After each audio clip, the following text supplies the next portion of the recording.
조리와 함께 들어주세요.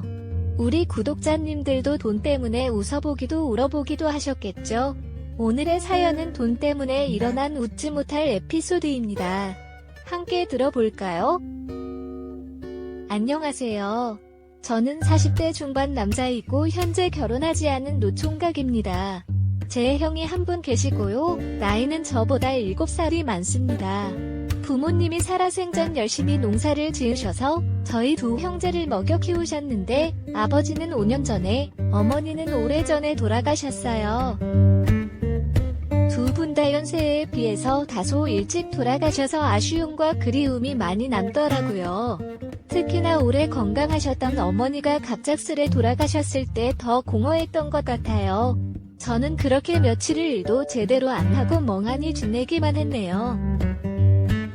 그러다 유품을 정리하고 사진도 예쁘게 정리해놓고 있는데 갑자기 문득 부모님의 재산이 떠올랐어요. 그래서 알아보게 됐습니다. 알아보니 대충 짐작은 했었는데 빵을 가지고 계시다는 건 알았지만 생각 이상으로 재산이 꽤나 있으시더라고요.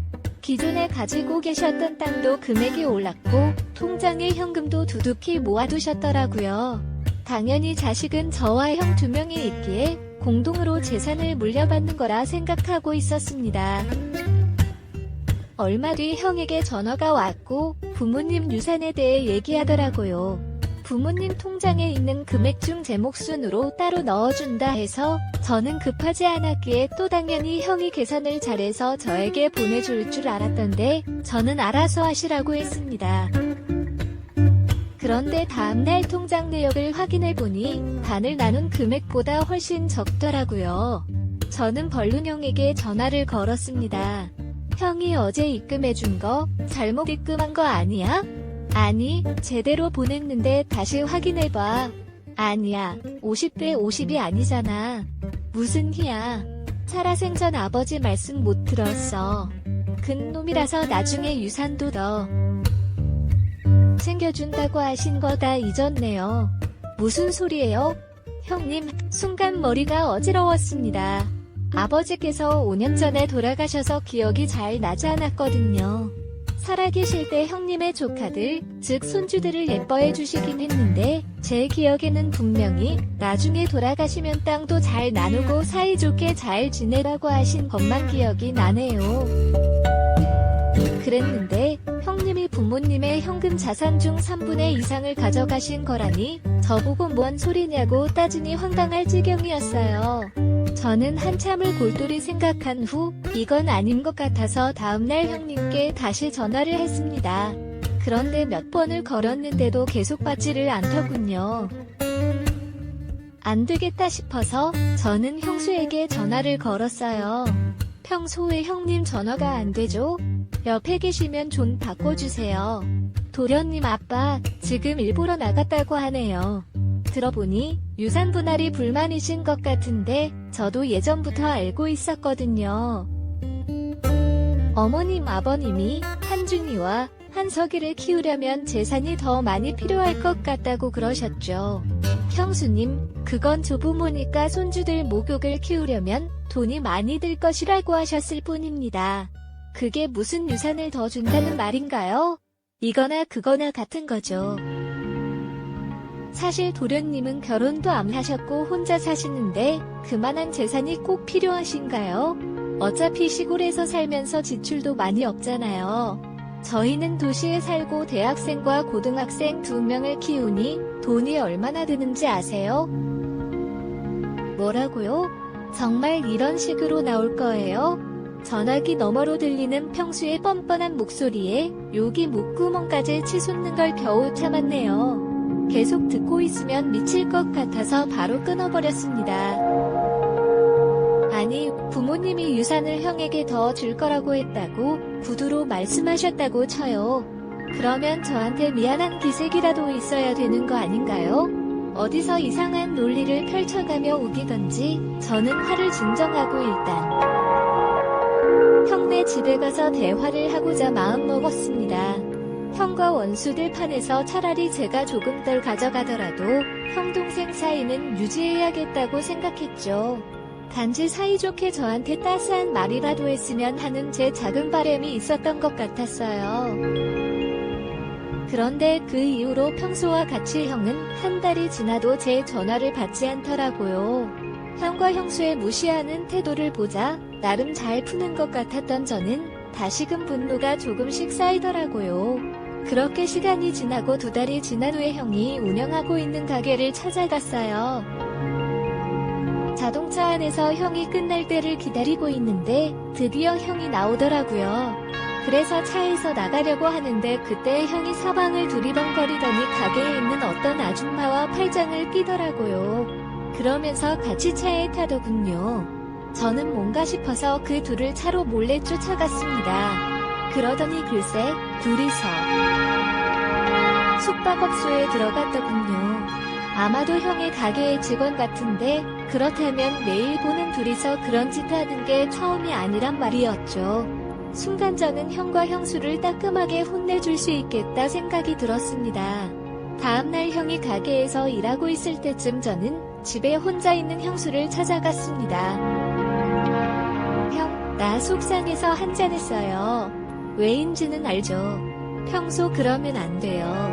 내가 돈 때문에 이제 뭐라 할 테니까 술이나 한잔해요. 도련님 알겠는데요. 조금 있으면 애들 아빠 오는데 둘이 치고받고 싸울까봐 걱정되네. 얼른 먹고 조용히 가요. 형, 돈 많아지니 좋아요. 근데 그거 알아요? 우리 형님 바람난 거. 돈 많아지니 바람피대요. 식당 아줌마랑 내. 그게 사실이에요. 그 말을 듣자 형수는 생각이 많아진 듯 보였어요. 어쩌면 좋을까요? 애들 아빠가 그럴 줄을 상상도 못했는데 어쩌긴 뭘 어때요? 돈이 많은 남편이라는 이유만으로 참아야 한다면 제가 참을 수 있을까요? 모르겠네요. 그러면서도 제 인생을 즐기고 살아가고 있습니다. 비밀 친구를 만들어서 그와 함께하는 것도 그렇게 나쁜 일은 아니죠. 그렇게 말한 후 술에 취한 척 형수에게 쓰러지듯 웃었습니다. 처음으로 서로의 몸이 가까워지자 형수는 당황한 듯 했고 저는 형수에게 말했어요. 형수가 비밀 친구 할 거면 나랑 하면 되죠. 저도 부모님 유산을 받았다는 거 알죠. 결혼도 안 했고요. 그러자 형수는 고민하는 듯 싶었어요. 이때다 싶어서 전 냅다 진한 키스를 했고 형수는 두 눈을 질끈 감았습니다. 취하지도 않았으면서 취한 척 민기적 기대되니 그게 더 자극이 됐나 보더라고요. 얼굴이 벌개진 향수를 보고 전 저돌적으로 들이댔습니다. 그리고 그렇게 넘지 말아야 할 선을 확 넘어버렸죠. 너무 오랜만에 느껴본다고 처음엔 빼던 형수가 나중에는 더 난리를 피우더군요. 사실 형하고 할 때는 자기만 신나게 하고 먼저 끝내버리기 일쑤였다며 저는 형과 다르다고 하더라고요. 섬세한 남자라나요? 그 후로 저는 몰래 연애하듯이 같이 전화도 하고 형이 일터에 가 있을 때에는 몰래 집에 가서 머리에서 발끝까지 만족시켜 주었습니다. 신기하게도 처음에 고민하던 형수는 어디 가고 이제는 빼지 말라 애원하고 있습니다. 제가 여태 순둥순둥하고 깍듯이에 대해서 몰랐겠지만 실상은 남자다운 모습을 보니 그런지 저에게 완전 매료된 것 같더라고요. 그렇게 만나면서 제 재산을 줄 것처럼 계속 유도를 했습니다. 실컷 만나다가 이제는 정리를 해야 될 때가 온 것 같더라고요. 그래서 평소와 일을 치른 후 형이 자는 침대 쪽에 몰래 속옷을 이불 밑에 놓고 나갔습니다. 형수에게는 일이 있는 척 급하게 나가버렸고 전화를 해서 선물을 줄 테니 잠깐 나와보라고 말했죠. 그렇게 시간을 끌고 나니 잠시 뒤 형이 퇴근할 시간이 됐더라고요. 저와 데이트를 하느라 정신없는 형수에게 전화가 왔습니다. 당신 지금 어디야? 왜요, 여보? 지금 친구 만나고 들어가려고요. 그래, 집에 와서 얘기하자고. 얼른 와. 전화기 너머로 형의 목소리가 다 들리는데 화가 잔뜩 나 있더라고요. 머리둥절해 하는 형수가 집에서 형과 대판할 거 생각하니 속으로 고소하더라고요. 다음날 울며 불며 이혼을 한 해 만에 형수에게 전화가 왔습니다. 남편은 외간 남자를 집에 들여들여서 무슨 짓을 했냐며 모발대발한다고 어떡하냐고 하더라고요. 전 제가 껴들 게 아니니 알아서 하라 말하고 평소에게 말없이 시골을 벗어나 도심으로 이사를 가버렸습니다. 그렇게 몇 달이 지났을까요? 형이 형수와 이혼했다며 문자가 왔는데 이혼하면서 재산 분할하고 본인이 바람피면서 꽃뱀 식당 아줌마에게 돈도 뜯겨서 남은 게 없다며 다 벌 받은 것 같다고 미안하다고 하더라고요. 그래서 알아서 잘 헤쳐나가라고 했습니다. 그에 반해 저는 적게 받은 부모님 유산으로 도심에 집을 샀는데 집값도 계속 오르고 얼마 전 샀던 주식도 흥하고 있어서 결론적으로 유산을 많이 물려받은 형보다 제 재산이 더 불어났습니다. 부모님이 제게 준 교훈은 믿을 건 나밖에 없다와 아무 여자나 믿으면 안 된다였는데 평소 같은 마누라를 만날까 겁나는 저는 그냥 늙어 죽을 때까지 혼자 살고 외로울 때는 실컷 연애만 하려고 합니다. 돈도 적당히 써가며 즐기면서 살고 싶습니다. 이제 제 삶의 목적이 되어버렸습니다. 인생에는 별거 없겠죠? 여러분도 즐겁게 살길 바랍니다. 오늘 준비한 사연은 여기까지입니다. 인간의 욕심은 끝이 없고 견물생심이라고도 하죠. 오늘의 사용자님은 물려받은 재산으로 인해 형제간의 오해마저 무너져 버리셨는데요. 사연자님의 사이다 응징이 있긴 했지만 결국 파국으로 가신 형님 부부에게는 위로의 말씀을 드리고 사연자님께는 앞으로도 응원하겠습니다. 지금까지 읽어주신 모든 분들께 감사드립니다. 구독과 좋아요, 알림 설정을 부탁드리며 주리가 읽어드리는 설조린을 자주 방문해주세요. 그럼 다음에도 주리가 재미있는 글을 가져올게요. 모두들 행복한 하루 보내세요.